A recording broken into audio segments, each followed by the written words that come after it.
Let's face it, everybody has stains, but not everybody knows how to get rid of them. Here at the Laundress, we have something to conquer every stain. We can get out everything from red wine, old and new stains, makeup, grease, no problem. Lindsay's gonna show you how to remove some everyday stains. And Gwen will be back for the pit stain. Because we all have them.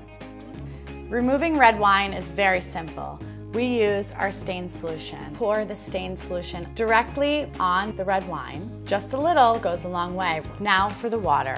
While it's in the water, you want to actually work your water and brush into the stain. You will notice that the color will start changing. It'll go from red to possibly green or gray and then gone, just like that. Now we're going to let it soak and then launder as normal.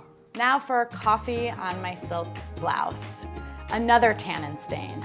However, it's important that you only use the stain solution in cool water for all silk, unlike the cotton blouse we just did.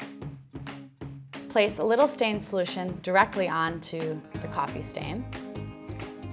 Take your stain brush, work it in, and place into the water. You want to simply work the brush into the stain. That was fast. Already gone.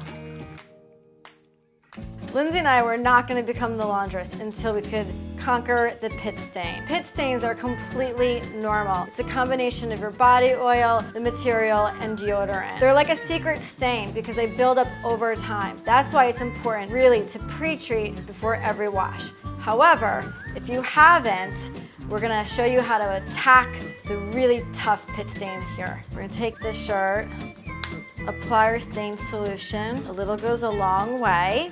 We're gonna put it into the basin and take our kettle with boiling hot water. You can see the product working. It's bubbling and essentially lifting the stain out right before you. I love removing pit stains. Look, it's totally gone. You can't even tell it was here. It's so rewarding. Mrs. Organic.